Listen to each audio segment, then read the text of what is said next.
Нийт одоо Монгол улсын хүн амын 20 орчим хувь нь бол ямар ч байсан одоо энэ виртуал өнгөтэй холбоотой харилцаанд өнгөрсөн хугацаанд орсон байна.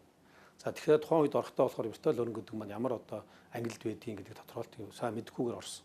За өнөөдөр Монгол улсын одоо 12 виртуал өрнгийн биржээр одоо виртуал өнгөнд оролцож байгаа улсууд ихэвчлэн одоо олон улсын зах зээл рүү хандж ажилладаг. Олон улсын зах зээл. Агил дотоодын зах зээл маань бол бас хөгжихийн боломж байгаад байдаг. Энийг одоо бид хууль эрх зүйн орчинд бүрдүүлж өгж байж энэ хүмүүсийг оруулах хэрэгтэй гэж харж байгаа. Тийм учраас бол цаг хугацаанд бол одоо энэ хуулийн төслийг бол зайлшгүй боловсруулах шаардлага байна гэж харж байгаа. Бодит хөрөнгийг токенжуулаад энэ виртуал хөрөнгийн зах зээл рүү оруулж ирснээрээ бид нар бас илүү юм хурдтай хөгжих ийм боломжийг бол аж ахуйн нэгжүүдэж тэр за мөн одоо нийгмийн эдийн засгийн харилцаанд иргэдтэй боломж олгож байгаа. Ялангуяа иргэдийн хувьд болохоор бол зөвхөн одоо өөрийн хөрөнгийн хэмжээс хамаарахгүйгээр шууд оролцох боломж битэй болж байгаагаар даваа талтай. Энэ сая 2021-22 оны үед гарсан энэ coinтэй холбоотой худалдаанд бол зарим иргэд бол ингээл байнга тогтмол өсөж байгаа юм шиг бодоод хөрөнгө оруулсан. Тэгэхээр бас тохирцсон биз дээ.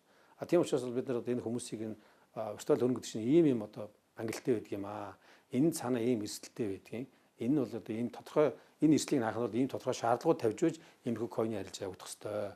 За энэ болохоор stable coin гэдэг нь бол тодорхой хэмжээгээр цаана тодорхой хэмжээний одоо баталгаатай хөрөнгөтэй тийм ээ мөнгө хөрөнгөтэй тийм байж энэ бол stable coin гэдэг ангилд ордог юм ааж тийм энэ ангиллуудын сайн тодорхойлж өгөөд тэгээд ийм тохиолдолд та ингэж хөрөнгө оруулах юм бол ийм боломж болно шүү гэдгийг гаргаж өгч байгаа.